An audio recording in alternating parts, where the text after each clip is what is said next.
Oi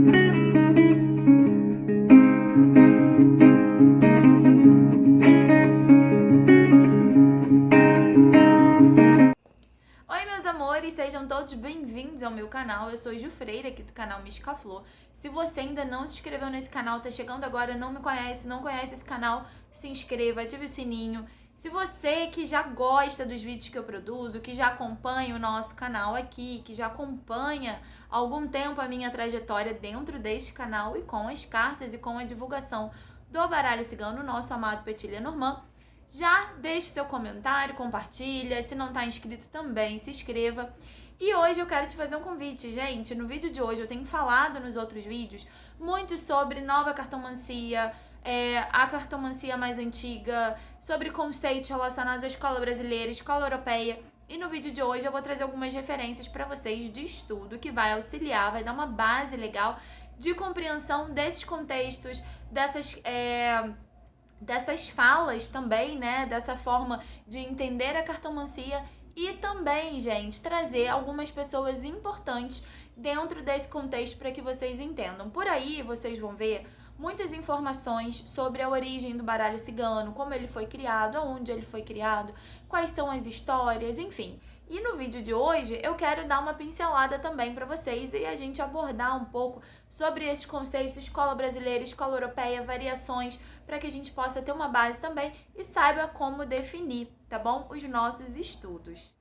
Bom, gente, então eu quero começar esse vídeo trazendo um passeio um pouquinho lá no contexto histórico da criação desse baralho. A gente está acostumado a ver ainda sendo difundido que Madame Lenormand foi a pessoa responsável pela criação do Lenormand.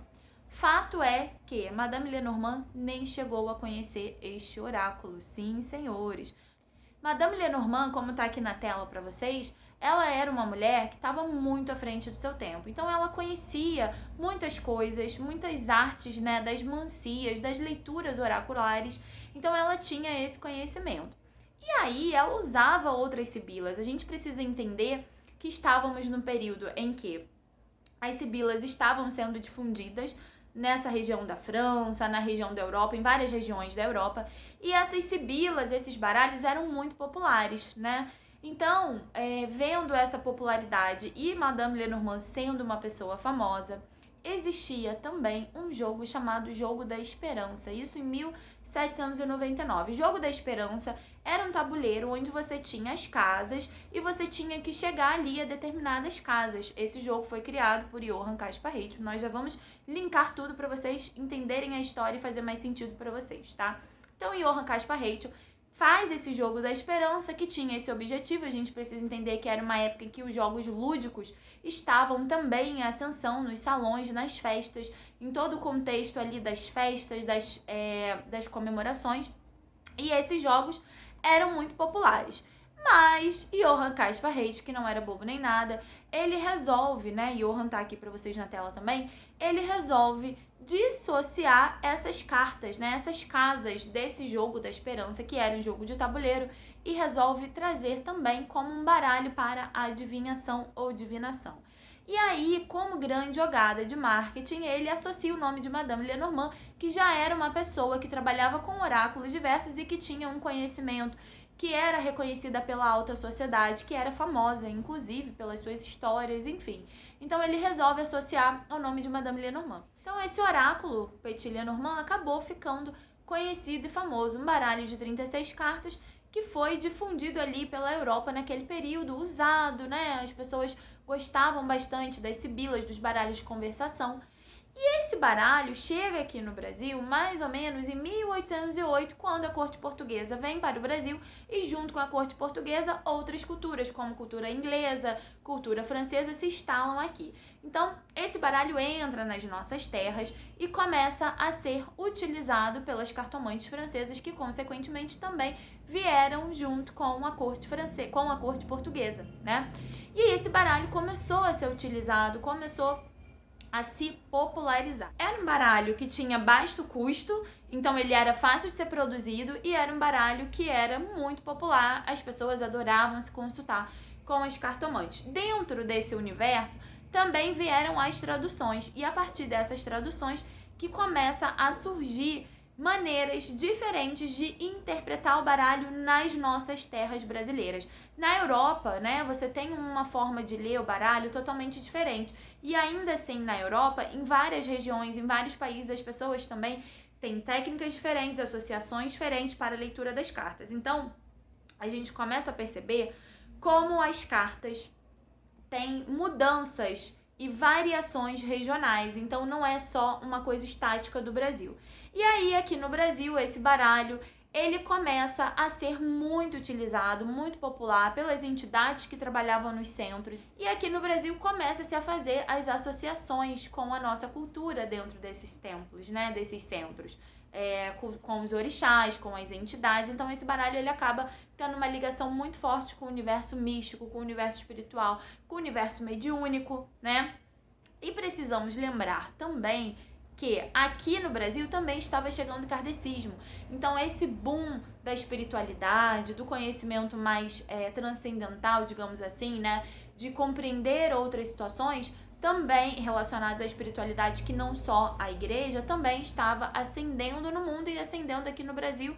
E o Brasil, como sempre, muito rico em cultura, acabou também criando a Umbanda, que é a religião genuinamente brasileira, uma religião que acabou aceitando todos os povos. Então esse baralho ele fica muito popular, ele vai sendo difundido e as formas de interpretação também começam a ser diferenciadas, tanto por questões religiosas, né, e por questões também interpretativas. Então começa-se aqui no Brasil a ter formas diferentes de leitura que teria lá na Europa.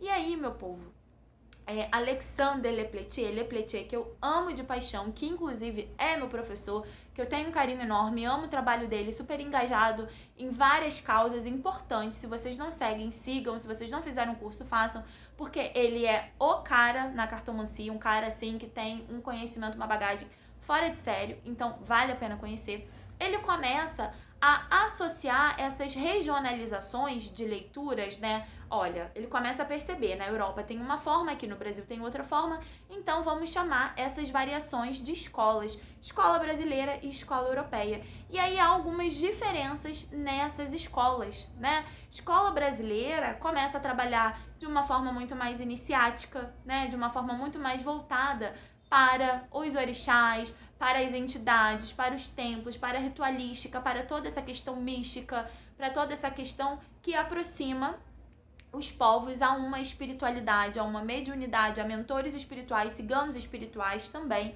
E na Europa, uma forma totalmente de ler essas cartas, inclusive com variações nos significados. Então a gente começa a perceber que essas variações são importantes para definir as formas como nós vamos estudar a cartomancia Lenormand, né? Para onde nós vamos seguir, qual é o rumo que nós vamos dar para os nossos estudos. Gente, vou apontar algumas questões aqui. Eu penso que cada um precisa entender um pouco de ambas as escolas para poder seguir o seu caminho. Existem pessoas que vão se identificar com a escola brasileira, existem pessoas que vão se identificar com a escola europeia e tá tudo ótimo, tá tudo certo, mas penso eu que como estudante, eternos estudantes de Lenormand que somos, precisamos, em algum momento da nossa vida, chegar à origem, que é a escola europeia, porque é a partir de lá que vai vir a história, a partir de lá que vai vir as metodologias base, raiz, tradicionalistas, pra gente entender o porquê daqueles emblemas naquela carta, o porquê das associações, o porquê era lido daquela forma, como isso está modificando hoje. Então a gente tem essas diferenças, tá? E aí aqui dentro da cartomancia, dentro do Brasil, a gente começa a perceber também ramificações. Então a gente começa a perceber que há ramificações dessa escola brasileira, ramificações que vai por um caminho terapêutico e ramificações que vai para um caminho mais iniciático, mais relacionado às entidades, aos orixás, à ritualística, à mística, né, a todo esse universo místico. Então a gente começa a perceber que há uma escola, eu chamo de escola iniciática no Brasil, porque há essa associação, e uma escola terapêutica. E aí a gente tem duas pontuações. Escola iniciática, a gente traz Kátia Bastos como a mãe da escola brasileira, como aquela que sincretizou orixás, né, intuída e mentorada, né, pela cigana rainha, rainha cigana ou cigana rainha, agora eu não me recordo, gente, mas começou a associar as cartas aos orixás e trazer atribuições a essas cartas relacionadas a esses orixás, e também modificou-se o nome de algumas cartas. Por exemplo, o cavaleiro, ele aqui já começa a ser o mensageiro, aquele que traz a mensagem relacionado a Exu, por exemplo. Então ela começa a fazer esse sincretismo, tá? E aí, temos a escola terapêutica, né? E aí eu já falei em alguns vídeos aqui que escola terapêutica, ou seja, a terapêutica, não quer dizer que o baralho seja uma terapia, tá, gente? Eu vejo pessoas que ficam com raiva quando a gente fala que o baralho é terapêutico. O baralho, ele é terapêutico por quê? Ele vai orientar, ele vai abrir um campo ali para que a pessoa entenda o momento dela e possa, a partir dali, tomar as suas decisões, fazer o que precisa ser feito. Já falamos sobre isso aqui no canal, sobre terapêutico, né? Sobre o baralho ser terapêutico e não terapia. Mas aqui no Brasil a gente começa a ter essa associação dessa escola terapêutica totalmente voltada para o estudo da integralidade do ser humano. E aí a gente começa a ter como referência dessa associação, dessa ramificação da escola brasileira, Tânia Durão, que é quem traz ali um estudo totalmente voltado para o ser humano holístico, mente, corpo, espírito, alma, emoção, e começa a trazer essas associações, sai um pouco esse olhar dos orixás, mas também não fica aquele olhar tradicionalista que a gente tem na escola europeia, e começa a entender esse baralho de uma forma diferente. Então a gente começa a ter essas ramificações. E aí eu recebo muitas perguntas falando: Ju, qual escola você segue? Olha, pra mim é muito difícil porque eu comecei a estudar o baralho cigano pela escola pela escola europeia, tá? O primeiro livro que eu comprei, assim, bem dizer, de baralho cigano foi o livro da Odete Maza, da escola europeia, e eu devorei esse livro, eu estudei muito esse livro. Então, pra mim, as primeiras associações sistematizadas, ou seja, relacionadas aos estudos aprofundados, foi com referência em Odete Maza, tá? Então, Odete, que é uma pessoa que tem uma bibliografia maravilhosa, inclusive lançou um livro agora, a Bíblia do Lenormand, que tá lá em Portugal e eu tô doida pra adquirir, ainda não chegou aqui no Brasil, mas um livro, né, que é totalmente, eu já fiz também resenha aqui, já comentei um pouco desse livro aqui no canal, que traz aí a abordagem europeia, mas numa visão também alemã. Então ela vê as cartas de alguma forma, de outra forma. Então essa foi a minha base de estudos. Então, quando eu aprendi sistematizadamente, eu associei dessa forma. E aí, o que é que eu sigo? Eu sigo o que as cartas dizem para mim no momento da leitura. Eu estudo as duas escolas, eu compreendo as duas escolas, inclusive nos cursos que eu ministro eu falo sobre as duas escolas, eu comento sobre o significado das cartas quando há essa variação nas duas escolas, para que os meus alunos entendam de onde esses significados estão saindo. Porque muitas vezes eles vão pesquisar na internet e aí vê assim, já aconteceu. Ju, uma pessoa me mandou isso no Instagram. Eu fiz uma tiragem de 3 cartas e eu perguntei sobre o meu relacionamento, sobre o futuro do meu relacionamento. E saiu a carta da árvore, saiu a carta do caixão e a carta da foice. Eu entendi que eu vou ter uma doença grave e eu vou morrer. E aí eu falei, olha, veja bem, se você está falando sobre relacionamento, você tem que voltar essas cartas para o relacionamento, né? Então, as cartas vão ter um contexto diferente, né? A árvore vai ter um contexto diferente, o caixão aqui no Brasil, ele tem uma visão mais diferente do que é na Europa. O caixão, por exemplo, na Europa vai falar de uma morte, muitas vezes de um rompimento, de algo vazio. Aqui no Brasil, ele já vai caminhando para um lado muito mais da transformação, da mudança de ciclos, né? A foice também tem um lado que corta, tem um lado que colhe. Na Europa, aqui ele já fala de cortes, limpezas. Então essas variações são importantes que esses alunos saibam, para quê? Na hora que se depare com uma tiragem e vá lá na internet fazer uma pesquisa, sabe exatamente o que está querendo dizer e o porquê que está ali, se ele se identifica com aquela colocação ou se ele não se identifica com aquela colocação, e entrar num contexto de leitura, né? Direcionar essa leitura para o que você está fazendo, se é para relacionamento, se é para saúde, enfim, tá? Então, eu não tenho uma escola definida. Eu posso dizer que eu me iniciei pela escola europeia, tenho, assim, muitas cartas que eu vejo na visão europeia e não consigo desassociar. E isso é importante para você que está estudando, que já vê a carta de uma forma, por mais que você tente determinar o que aquela carta vai dizer, no meu ponto de vista, é a carta quem vai dizer o que ela quer falar para você. Então, até quando a gente faz uma carta ao dia, que a gente estuda essa carta ao dia, é basicamente pra gente entender o que aquela carta diz, como aquela carta ressoa pra gente, como aquela carta fala conosco, né? Então, a gente precisa ter essa compreensão e entender como o baralho fala com a gente, pra que a gente entenda a linguagem dele, né? Porque senão a gente vai ler um monte de coisa, vai ver tanta coisa e muitas vezes não vai entender o que aquelas cartas estão falando com a gente naquele momento, tá? Mas é importante que você defina um ponto, um eixo, um norte para você estudar. Por quê? Quando você vai definir esse eixo, esse norte, você vai começar, olha, eu vou começar pela escola brasileira, eu vou começar pela ramificação iniciática, então eu vou começar estudando Kátia Abaixo, que inclusive é um livro bem interessante para quem segue essa linha, tá? E aí vou começar estudando por ali. E aí você vai entender, vai compreender e você vai avançando dentro dessa escola. Ah, então agora eu vou estudar Tânia Durão. Então agora eu vou buscar Dani Freitas. Então agora eu vou buscar, vamos ver outro autor, Renata Tânio. Então vocês vão buscando os autores ali dentro dessa escola e vão crescendo até ter essa compreensão. Mas a escola europeia, ela é a base, ela é a raiz, ela foi a origem. Então eu acho importante, fundamental, que se estude essa escola, não necessariamente quanto às técnicas, quanto à lateralidade, gravidade, não necessariamente quanto a isso, mas quanto a você entender o significado, como é que ele fala, como é que ele não fala, se quando tá perto é uma coisa, quando tá longe é outra. Isso também ajuda muito depois que você já tiver uma bagagem no momento da sua leitura. E é óbvio, né? Você vai se identificar com uma escola específica e isso é importante também. Mas eu não consigo me definir, eu estou nas duas, eu gosto das duas, eu estudo as duas e eu vejo a carta como ela aparece no jogo, de acordo com o conhecimento que eu tenho acerca das cartas, acerca do estudo, acerca da intuição, da sensibilidade e por aí vai, tá? Então, gente, eu tô aqui com uma colinha pra eu não esquecer de falar com vocês, porque vocês sabem que eu gosto de conversar, né? Então, a gente tem essas ramificações dentro das escolas e aí a gente tem um processo que, de novo, vou falar do Lepeletier, porque ele é quem traz essas observações e essas visões dentro dessa cartomancia. Então, o Lepeletier começa a entender que existem, né, existe uma forma de entender esse baralho lá atrás, numa escola mais antiga, né, numa linha muito mais antiga de cartomancia, e hoje numa linha muito mais contemporânea. Olha que coisa linda, né? Segundo ele. Então, numa linha mais inovadora. E aí, o que é essa cartomancia mais antiga, né? Não vou chamar de velha cartomancia, não. Uma cartomancia mais antiga. Por quê?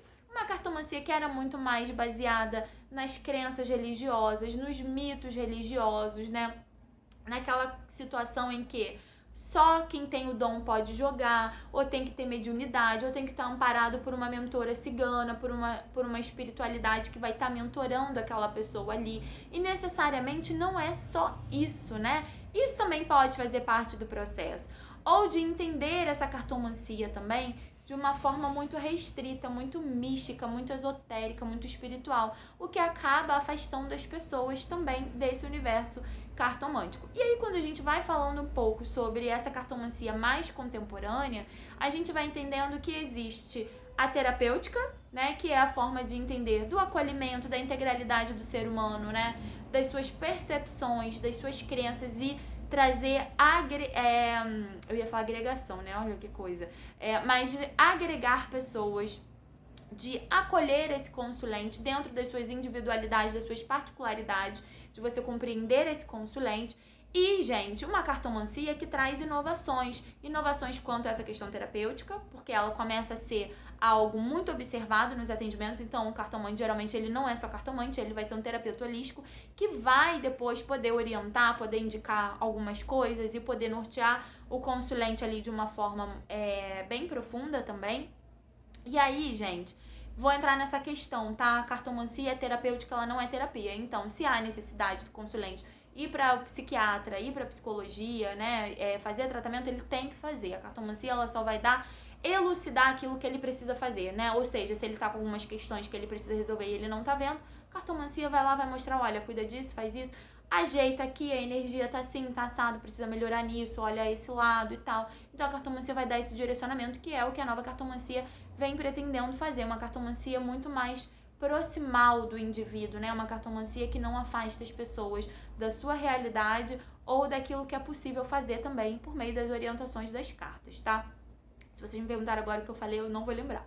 Mas essa cartomancia, e uma cartomancia muito preocupada com a ética profissional, com os estudos, com o investimento nos estudos, e uma cartomancia que traz ali uma explosão de novos oráculos, de novos baralhos, de baralhos com cartas, né, extras. A gente chama de cartas extras, mas de novo vou falar do Le Pletier, que vem trazendo uma visão bem interessante de cartas adicionais, ou seja, são cartas que vão se agregando ao longo do tempo. Gente, se a gente tem um oráculo que ao longo do tempo, né, tá ali falando de uma sociedade, vamos pensar numa sociedade do século XVIII, na Europa, século XVIII, século XIX, era uma sociedade totalmente diferente da sociedade que a gente tem hoje. O papel da mulher era diferente, o papel do homem era diferente. Hoje a gente já tem, infelizmente, ainda por cima de muitas lutas, mas a gente já tem um outro olhar, uma outra percepção. As mulheres têm outros papéis, as mulheres têm mais liberdade, embora ainda sejam totalmente ali diminuídas, e é uma luta constante, mas a gente tem outros papéis. As formas de ler esses emblemas, as formas de ler essas cartas vão se modificando ao longo do tempo, as percepções vão se modificando ao longo do tempo. Então, quanto mais as pessoas dentro dessa cartomancia contemporânea vão estudando, vão agregando significado, vão agregando valor, vão agregando conhecimento, vão trazendo percepções, associações das suas áreas, e é o que eu tenho a tendência a fazer também. Como vocês sabem, eu sou bióloga de formação, eu atuo com ciências e biologia, no ensino de ciências e biologia, então é inevitável para mim associar as cartas à natureza, à ciência, a essa coisa de olhar ali nas cartas, né? É o que a gente na biologia chama de zoologia cultural, de botânica cultural, uma biologia cultural, que é a inserção desses elementos naturais dentro da cultura popular. Então, essa cultura popular é uma cultura que está imersa, né? E que também está aqui no baralho, e que também a gente vai trazer as nossas associações quanto a essa cultura. Então, essa nova cartomancia, ela traz essa possibilidade de associações, essa possibilidade de você entender as cartas de formas diferentes, de você também agregar, de você associar as cartas de formas diferentes, e isso é muito bom, isso é muito rico. Não que a cartomancia que era feita lá atrás, ela seja invalidada, não, gente, porque todo conhecimento é conhecimento. A pessoa que está ali também atuando pela mediunidade, né, trabalhando de uma forma diferente, ela também tá fazendo um trabalho cartomântico, né? Ela também está ali exercendo uma função milenar, que tá ali, ó, há séculos. Então, é importante também respeitar todas as formas e percepções. E eu demorei um tempo para entender isso também. Com certeza vocês já vão ter visto vídeos meus falando, ai, mas não deve, não sei o que, blá blá blá. E é assim, porque nós estamos num caminho de evolução e amadurecimento.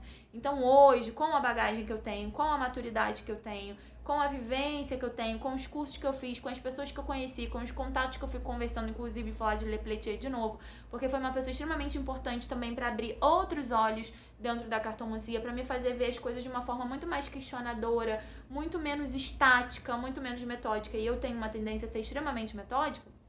Então a gente vai também ampliando esse olhar para essa cartomancia e entendendo que todas as formas são possíveis, desde que haja o respeito ao consulente, ao respeito ao seu trabalho, a empatia pelo outro, né? E, gente, uma coisa que eu falo que é sempre importante, tornar aquele consulente, fazer com que aquele consulente se sinta muito mais acolhido no seu atendimento, do que sair desnorteado, né? Do que sair preocupado. Você vai na cartomante porque você quer saber alguma coisa, você quer orientação para alguma coisa. E aí você vai e a pessoa só fala desgraceira, só fala coisa ruim.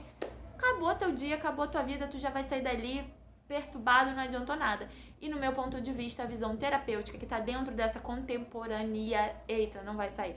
Dentro dessa cartomancia contemporânea, ela vai trazer esse olhar mais atento para isso, né? De, olha, eu não quero que esse consulente saia desequilibrado, eu não vou deixar de falar o que é preciso, mas eu vou ter uma sutileza, eu vou ter um cuidado, eu vou ter um zelo com esse consulente, eu vou olhar para ele de uma forma enquanto indivíduo e com empatia. Então, a nova cartomancia, ela traz isso, viu? Então, meus amores, o que eu quis dizer no vídeo de hoje pra vocês? Falei pra caramba, né? Queria que a gente entendesse, então, pra gente fechar aqui o nosso contexto, escola brasileira, uma escola que traz ali essa associação com a escola terapêutica, com a escola iniciática, né? Ou seja, com essa ramificação da escola, trazendo esses olhares diferentes que muitas vezes se fundem num atendimento, por isso que eu falo, eu não sigo uma linha, muitas vezes eu também vou ver associação à entidade, associação ao orixás, principalmente quando alguém que senta no meu atendimento é uma pessoa ligada a algum orixá, e às vezes ela não fala, e as cartas vão trazer aquela energia, e eu vou olhar e vai trazer. E aí isso não é só o estudo, isso é o que? A sensibilidade, a intuição. Então isso também conta principalmente para os atendimentos com o baralho e com as cartas. E aí, pra gente elucidar um pouquinho do que é a escola brasileira, do que é a escola europeia, pra gente amarrar aqui o nosso contexto e a nossa conversa, eu tô aqui com um baralho que ele segue uma linha mais brasileira. Então, a linha brasileira, né, ou seja, a escola brasileira, ela não vai, principalmente os baralhos que são feitos a partir dessa escola, não vai trazer a associação dos naipes. Então, vocês vão observando, ó, minhas cartas estão até de cabeça para baixo, não era para estar, mas vocês vão observando que essas cartas, elas não têm os naipes, né? Elas só têm as imagens. Então, um baralho mais voltado para essa escola brasileira, como eu falei, a escola nascida a partir da sincretização de Kátia Bastos com as entidades, com os orixás. Inclusive tem livro, né? Livro muito interessante para que vocês possam também ter essa compreensão da raiz, da origem. Eu já li, recomendo também. Tem uma visão diferente, mas uma visão muito bacana, principalmente para vocês que estão estudando sempre. E aí eu sempre falo isso nos vídeos de dica que eu dou de literatura aqui, de bibliografia para vocês. A gente precisa estudar, a gente precisa ler. Gente, eu já li muitos livros de baralho cigano. Aqui em casa tem mais de 20 livros e ainda tem livro que eu tô querendo, que eu tô namorando, que eu ainda não li, mas que eu quero ler, que tá na minha listinha de desejos. Por quê? Eu preciso saber o que a outra pessoa está falando para eu entender o olhar da outra pessoa, para ver se vai fazer sentido para mim também, se não vai fazer, enfim, mas para agregar e associar, tá? E a escola europeia, trazendo, eu tenho um baralhinho aqui, que vocês compram facilmente, né, em loja de artigos religiosos, um baralhinho que inclusive é bem baratinho e que vocês vão ver esse lado mais parecido ali com uma mensagem da escola europeia, tá? Então a inserção dos naipes, a carta do trevo também mantém o trevo, na escola brasileira geralmente vem paus e pedras, tá? Então já tem essas diferenças, ó, já tem algumas diferenças. Aí qual baralho eu vou escolher? O baralho que vocês se sentirem atraído, o baralho que vocês tiverem, a leitura vai ser funcional do mesmo jeito, né? Vocês precisam só gostar desse baralho, né? Ter uma atenção e uma conexão com esse baralho.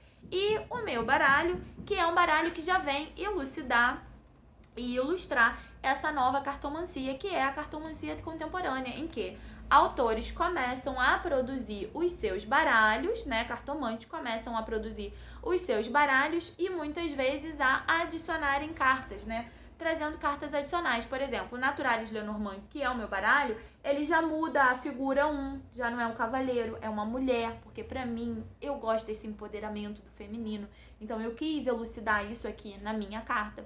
Então essa linha contemporânea, ela já vai trazendo essas modificações, muitas vezes até na carta, tá? E aí, as cartas adicionais, por exemplo, no meu baralho, eu não coloquei nenhuma carta adicional, mas você tem baralho, por exemplo, da Marcita Aires, que você tem cartas a mais, né? E que essas cartas vão complementar esse baralho, como eu falei, conforme o tempo vai passando, conforme a gente vai aprendendo, vai conhecendo e vai vivenciando momentos e histórias diferentes, vocês vão percebendo que faz sentido também ampliar esse Lenormand, tá? E o meu tem essas cartas, por exemplo, para quem segue escola brasileira, jogar na escola brasileira, e quem segue na escola europeia, jogar na escola europeia. Então, por exemplo, a carta do trevo no meu baralho, eu tenho a carta do trevo número 2 e eu tenho a carta número 2 de paus e pedras. Carta das corujas, tem carta das corujas para quem joga escola europeia e tem carta dos pássaros para quem joga na escola brasileira, tá bom?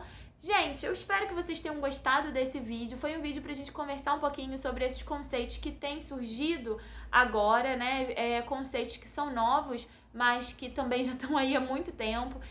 Aproveitar esse vídeo para mandar um grande beijo pro Alexandre Lepletier, que é meu mestre, meu professor. Aprendo cada aula com ele, aprendo muito com ele, tenho um carinho, um respeito, o respeito que ele tem pelos colegas, pelos profissionais. Então eu quis fazer esse vídeo também para trazer um pouco desse contexto, trazer um pouco dessas visões que ele vai compartilhando e visões que são importantes para quem está estudando Lenormand. Se você gostou desse vídeo, se inscreva nesse canal, ative o sininho para receber as nossas notificações. Deixe seu comentário, me siga aqui no Instagram também. Sigam o Alexandre Lepletia, inclusive recomendo, façam os cursos dele também, façam os meus e façam os dele também, porque ele é maravilhoso, super acessível e eu tenho certeza que vocês não vão se arrepender. Eu vejo vocês no próximo vídeo.